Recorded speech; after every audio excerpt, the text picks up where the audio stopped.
اب جب زمین و آسمان کی ہر کنجی اللہ کے لیے ہے تو ظاہر سی بات ہے اللہ جسے چاہے زمین و آسمان کی ہر کنجی دے بھی سکتا ہے اور اس کا مالک بھی بنا سکتا ہے۔ تو اس حوالے سے صحیح بخاری کی حدیث نمبر 1344، اسی طرح 2977، اسی طرح 3594 اور اسی طرح 4085 اور اس طرح مزید روایات بھی موجود ہیں کہ جس میں حضور اکرم صلی اللہ علیہ وسلم نے فرمایا انی واللہ اعطیت مفاتح خزائن الارض او مفاتح الارض، یعنی رسول اللہ صلی اللہ علیہ وسلم نے فرمایا کہ بے شک اللہ نے مجھے زمین کے تمام خزانوں کی کنجیاں یعنی چابیاں عطا فرمائی ہیں۔ آپ ذرا ان الفاظ پہ غور کریں، صحیح بخاری کی حدیث حضور نے فرمایا اعطیت مفاتح خزائن الارض کہ زمین کے ہر خزانے کی ہر کنجی اللہ نے حضور کو عطا فرمائی ہے۔ یہاں پہ دو لفظ آئے ہیں، ایک مفاتیح یہ مفتاح کی جمع ہے اور اسی طرح خزائن یہ خزانہ کی جمع ہے، تو جہاں پر یہ دو جمع ہو جائیں تو یہ جمع الجموع بن جاتا ہے، یعنی زمین کا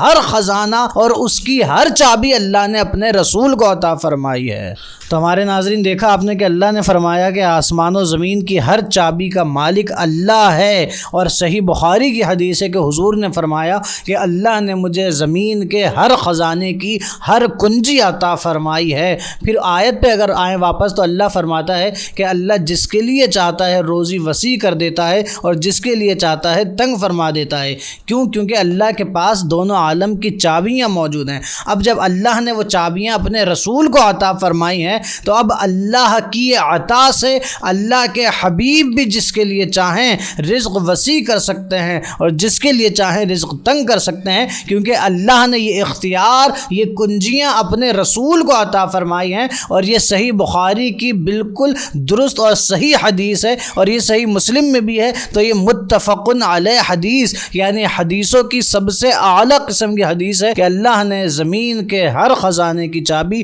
اپنے حبیب کو عطا فرمائی ہے۔ مزید آگے چلیں تو اللہ تبارک و تعالیٰ نے بندے کی تمنا اور طلب کے حوالے سے ارشاد فرمایا ہے سورہ شورى کی آیت نمبر 20 میں کہ جو آخرت کی کھیتی چاہتا ہے تو ہم اس کے لیے اس کی کھیتی میں اضافہ کر دیتے ہیں، اور جو دنیا کی کھیتی چاہتا ہے تو ہم اسے اس میں سے کچھ دے دیتے ہیں اور آخرت میں اس کا کوئی حصہ نہیں۔ تو ہمارے ناظرین دیکھا آپ نے کہ ہمیں اللہ سے آخرت کی بھلائی اور اس کی کھیتی کا اور دنیا دونوں کا سوال کرنا چاہیے۔ ایسا نہ ہو کہ فقط دنیا میں لگے رہیں اور آخرت کو فراموش کر دیں۔ اگر ایسا ہوا کہ صرف دنیا کی طلب رہی اور آخرت سے بے پرواہ ہو گئے تو اللہ نے فرمایا کہ ہم اسے دنیا کا کچھ تو دے دیں گے مگر پھر آخرت میں کوئی حصہ نہیں ہوگا۔ مزید آگے چلیں تو سورہ شورى کی آیت نمبر 22 میں اللہ تعالیٰ نے ایمان والوں اور ظالموں کے احوال کا ذکر کرتے ہوئے ارشاد فرمایا کہ تم ظالموں کو دیکھو گے کہ اپنے کمائے ہوئے اعمال سے ڈر رہے ہوں گے اور ان کی کمائیاں ان پر پڑ کر رہیں گی، اور ایمان والے اور اچھے اعمال کرنے والے جنتوں کے پھولوں سے بھرے ہوئے باغوں میں ہوں گے اور ان کے لیے ان کے رب کے پاس وہ چیزیں ہوں گی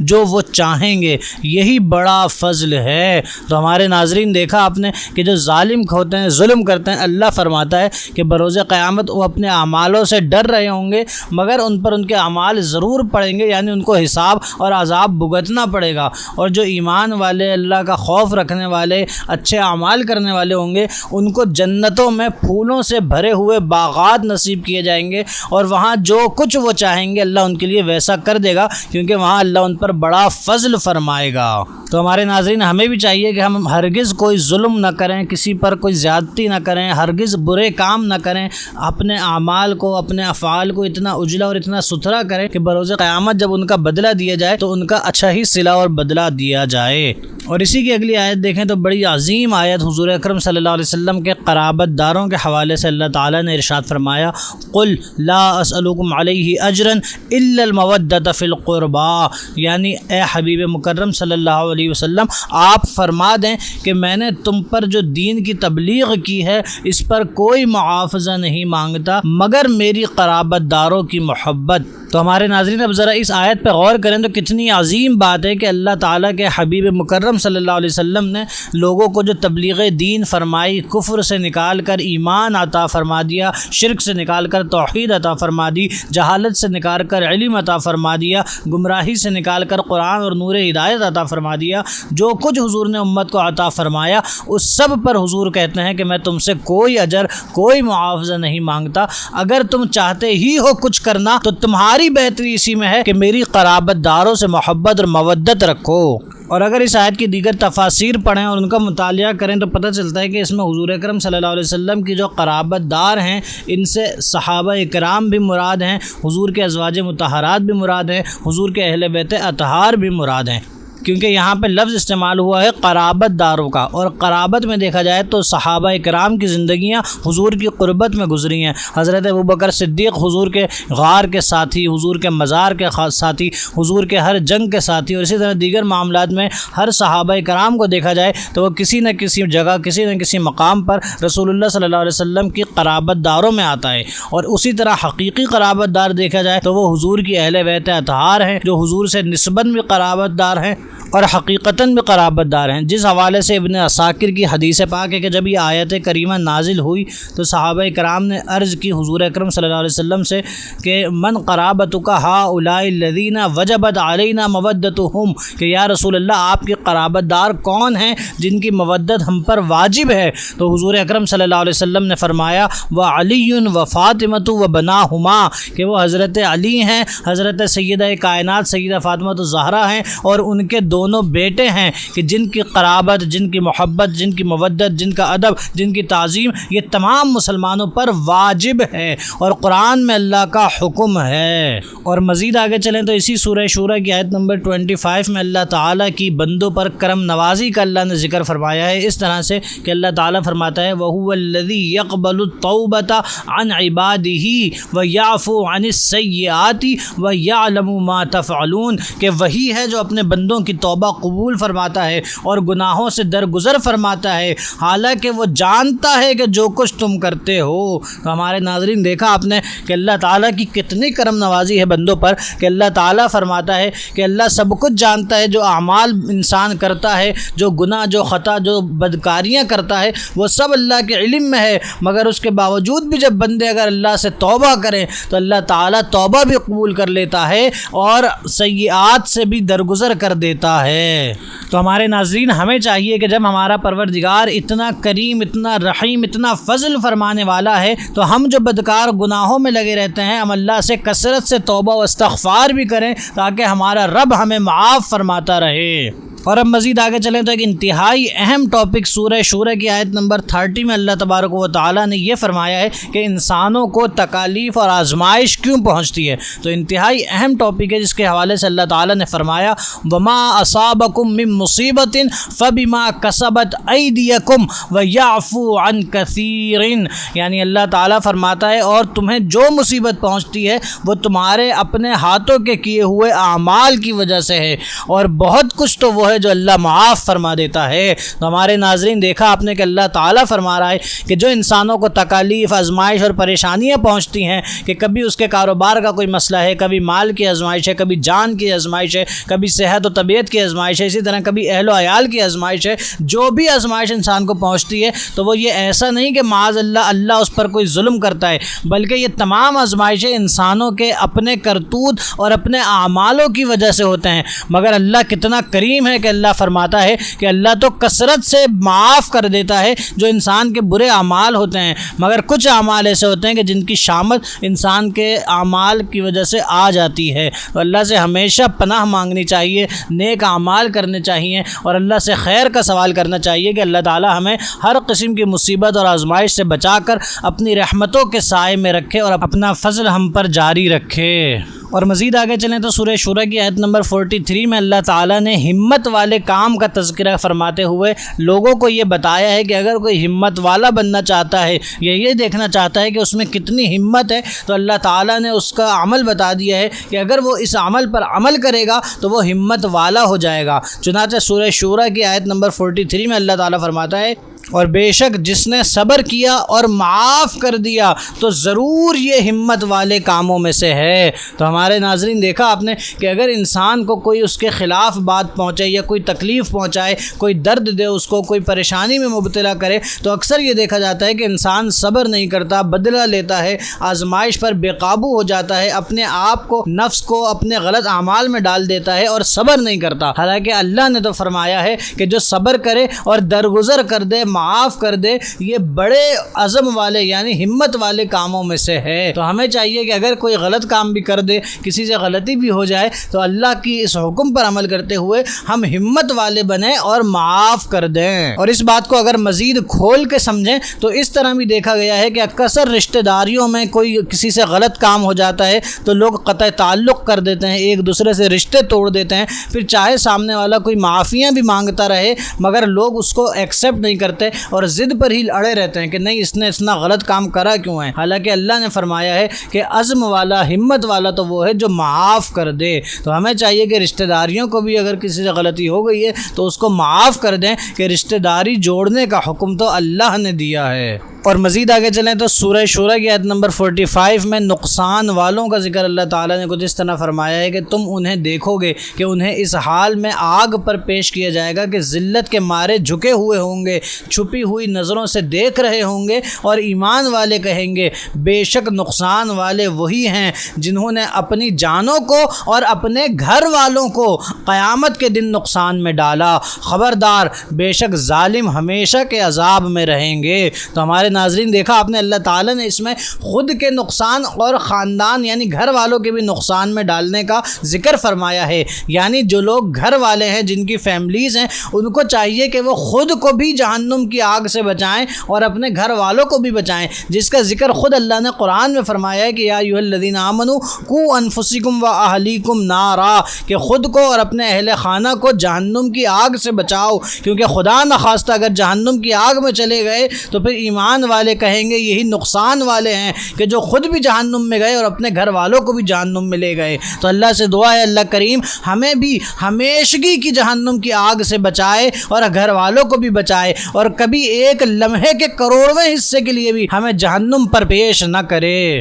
اور اسی سورہ شورى کی آیت نمبر 47 میں دیکھیں اللہ تعالیٰ نے فرمایا کہ قیامت کے آنے سے پہلے ہم کو کیا کرنا چاہیے۔ چنانچہ اللہ تعالیٰ فرماتا ہے اس دن کے آنے سے پہلے اپنے رب کا حکم مان لو جو اللہ کی طرف سے ٹلنے والا نہیں، اس دن تمہارے لیے کوئی پناہ نہ ہوگی اور نہ تمہارے لیے انکار کرنا ممکن ہوگا۔ تو دیکھا ہمارے ناظرین اللہ تعالیٰ کتنے پیار سے اپنے بندوں کو سمجھا رہا ہے کہ وہ قیامت کا دن آنے سے پہلے اللہ کا حکم مان لو کہ قیامت کا دن ٹلنا نہیں ہے، اس دن کوئی پناہ بھی نہیں ہوگی اور کوئی انکار بھی نہیں کر سکے گا۔ پناہ تو صرف ایمان والوں کے لیے ہوگی کہ جو اللہ کے عرش کے سائے میں ہوں گے، حضور کے لواء الحمد کے سائے میں ہوں گے، حضور کی شفاعت سے بخشے جائیں گے، مگر اس کے علاوہ پھر کوئی ذریعہ نہیں ہوگا کہ اگر کوئی معاذ اللہ کی فرما برداری نہ کرے، اطاعت نہ کرے اور پھر اللہ کے علاوہ کوئی ذریعہ سوچے تو ایسا ممکن نہیں ہے کہ کوئی ذریعہ، کوئی بچنے کا راستہ ہو۔ تو جب پتہ ہے کہ اس زمانے میں، اس وقت میں بچنا اللہ ہی کے فضل و کرم سے ہے،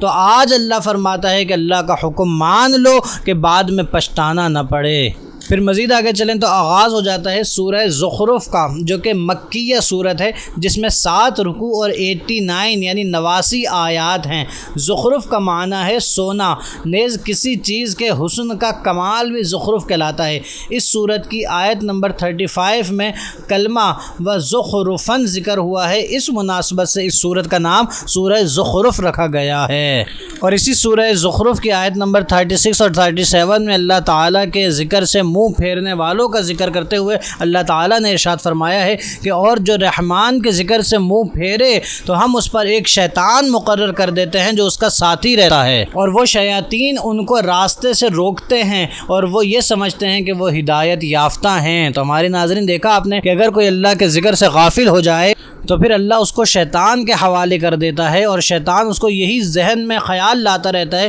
کہ وہ ہدایت یافتہ ہے، حالانکہ اللہ اسے گمراہ کر چکا ہوتا ہے۔ تو ہمارے ناظرین دیکھا آپ نے کہ اللہ کے ذکر سے غافل ہونے کی یہ کتنی بڑی سزا ہے کہ اللہ اسے راہ راست سے ہی بھٹکا دیتا ہے۔ تو ہمیں چاہیے کہ ہم اللہ کے ذکر میں ہر وقت مشغول رہیں اور اپنی ذات کو ایسا بنا لیں کہ ہماری ذات سراپا ذکر اللہ نظر آئے، جیسا کہ حضور اکرم صلی اللہ علیہ وسلم کی حدیث پاک ہے۔ حضور اکرم صلی اللہ علیہ وسلم نے اولیاء اللہ کے بارے میں فرمایا ہے کہ اولیاء اللہ کی ذاتیں ایسی ہیں کہ اذا رؤوا ذکر اللہ، کہ ان کو دیکھا جائے تو اللہ یاد آ جاتا ہے، کہ وہ سر تا پا اللہ کے ذکر کے کامل نمونے ہوتے ہیں۔ کیسے کہ وہ اللہ کے ہر حکم کی پیروی کرتے ہیں اور ہر حکم مانتے ہیں۔ تو ہمیں بھی چاہیے کہ اللہ تعالیٰ کے ایسے ہر حکم کو مانیں اور ایسی پیروی کریں کہ ہم بھی اللہ تعالیٰ کے ذکر والے ہو جائیں، کیونکہ خدا نخواستہ ذکر سے ہٹ گئے تو پھر شیطان والے اللہ بنا دیتا ہے۔ تو اللہ سے دعا ہے اللہ کریم ہمیں ہمیشہ رحمان والا رکھے اور شیطان والا کبھی نہ رکھے۔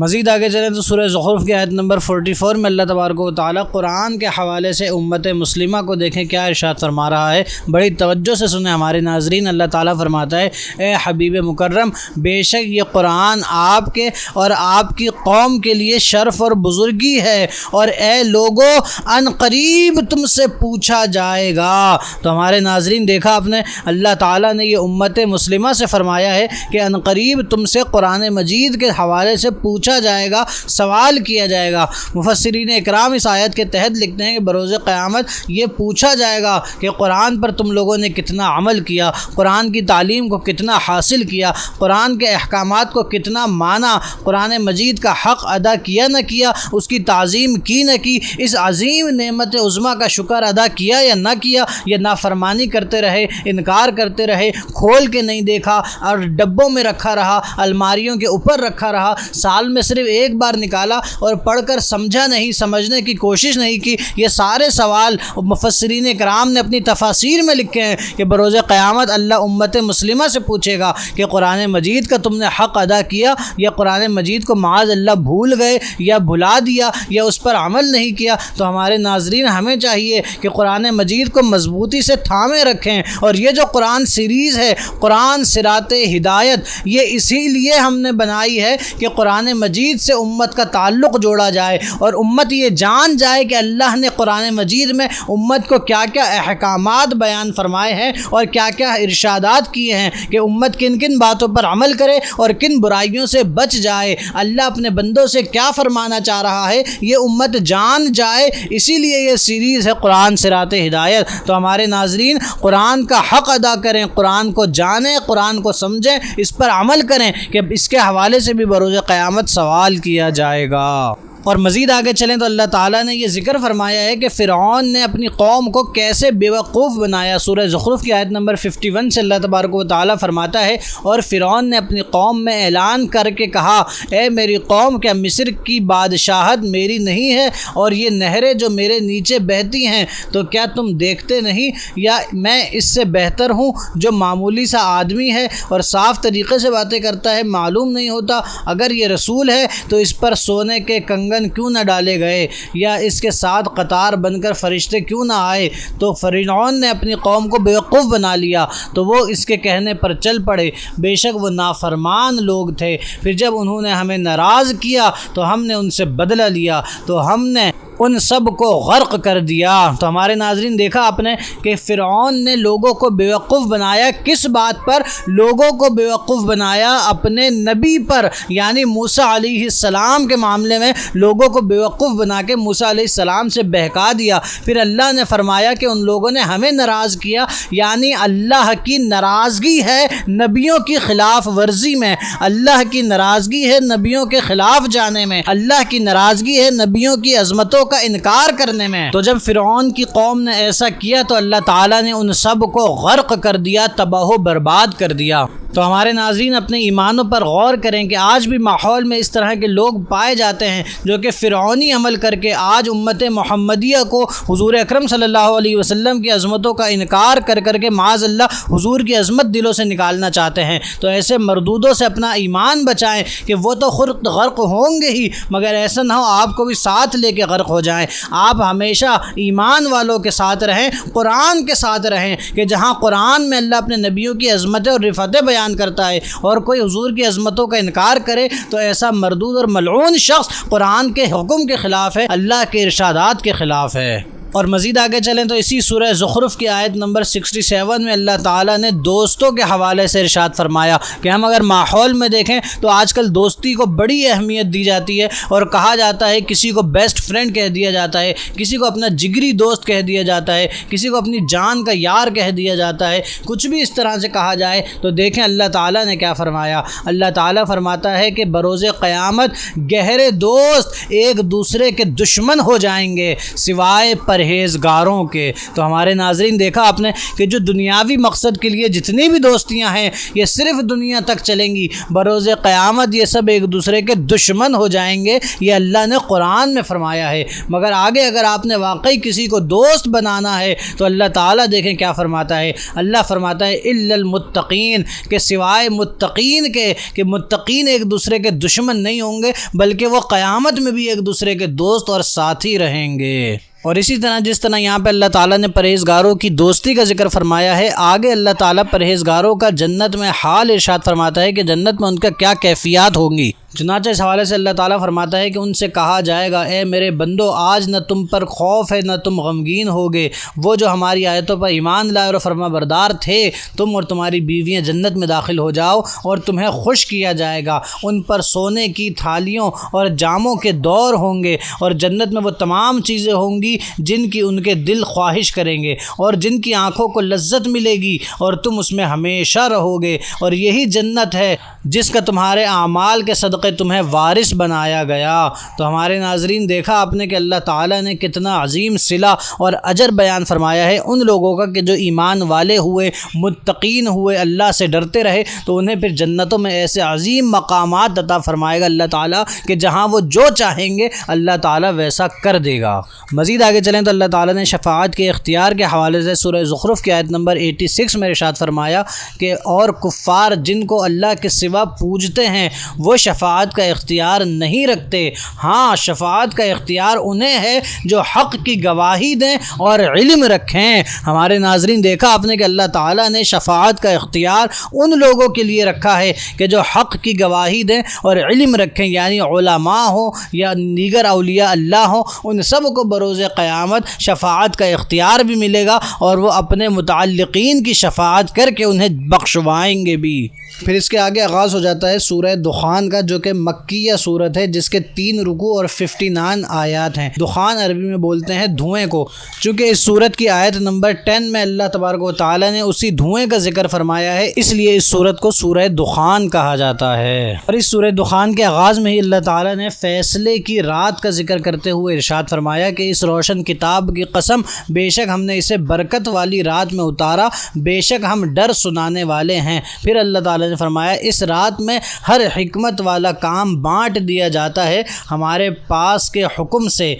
بے شک ہم ہی بھیجنے والے ہیں۔ تو جو اس آیت میں فیصلے کی رات کا ذکر کیا گیا ہے کہ اللہ تعالیٰ ہر حکمت والا کام اس رات میں اتار دیتا ہے، مفسرین اکرام اس حوالے سے لکھتے ہیں کہ اس سے مراد شب براءت ہے، یعنی شعبان کی 15ویں رات۔ اس سے مزید آگے چلیں تو پھر آغاز ہو جاتا ہے سورہ جاثیہ کا، جو کہ مکیہ سورت ہے جس کے 4 رکوع اور 37 یعنی 37 آیت ہیں۔ اس کا نام جاثیہ رکھنے کا وجہ یہ ہے کہ جاثیہ بولتے ہیں زانوں کے بل گرا ہوا ہونے کو، اور اس سورت کی آیت نمبر 28 میں بیان کیا گیا ہے کہ قیامت کی ہولناکیوں کی شدت سے ہر امت زانوؤں کے بل گری ہوئی ہوگی، اس مناسبت سے اس سورت کا نام سورہ جاثیہ رکھا گیا۔ اور اس سورہ جاثیہ کی آیت نمبر 7 میں اللہ تعالیٰ نے بہتان باندھنے والوں کے لیے وعید کا ذکر فرمایا ہے کہ ہر بڑے بہتان باندھنے والے گناہگار کے لیے خرابی ہے جو اللہ کی آیتوں کو سنتا ہے اور اس کے سامنے پڑھی جاتی ہیں، پھر تکبر کرتے ہوئے ضد پر ڈٹ جاتا ہے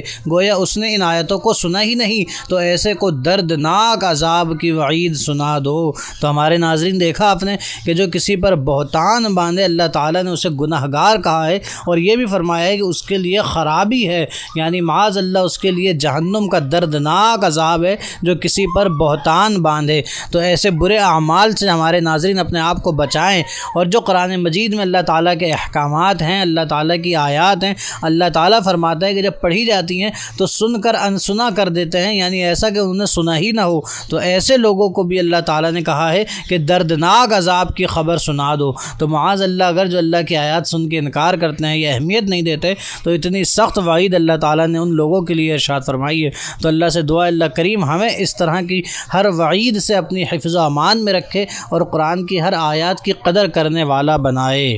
اور مزید آگے چلیں تو اسی سورہ جاثیہ کی آیت نمبر 28 اور 29 میں اللہ تعالیٰ نے ارشاد فرمایا، اور تم ہر گروہ کو زانوؤں کے بل گرے ہوئے دیکھو گے، ہر گروہ اپنے نامہ اعمال کی طرف بلایا جائے گا اور کہا جائے گا کہ آج تمہیں تمہارے اعمال کا بدلہ دیا جائے گا، یہ ہمارا لکھا ہوا ہے جو تم پر حق اور سچ بولتا ہے، بے شک ہم لکھتے رہے تھے جو تم کیا کرتے تھے۔ تو ہمارے ناظرین دیکھا آپ نے کہ اللہ تبارک و تعالیٰ نے فرمایا کہ بروز قیامت ہر ایک کو اس کا نامہ اعمال دکھایا جائے گا اور اسی کے مطابق اس کو بدلہ بھی دیا جائے گا کہ وہ زندگی بھر جو جو اعمال جیسے جیسے افعال کرتا رہا وہ سب کچھ اس نامہ اعمال میں لکھا ہوگا۔ تو ہمیں چاہیے کہ ہم ایسے عمل کریں کہ جب ہمارا نامہ اعمال ہمارے سامنے آئے تو ہمیں شرمندگی نہ ہو بلکہ اللہ کی طرف سے خیر کی امید اور توقع ہو۔ اللہ سے دعا ہے اللہ کریم ہمارے نامہ اعمال سے ہماری خطاؤں کو مٹا کر اپنا فضل اور اپنا کرم لکھ دے اور بروز قیامت بھی ہمارے لیے خیر ہی رکھے۔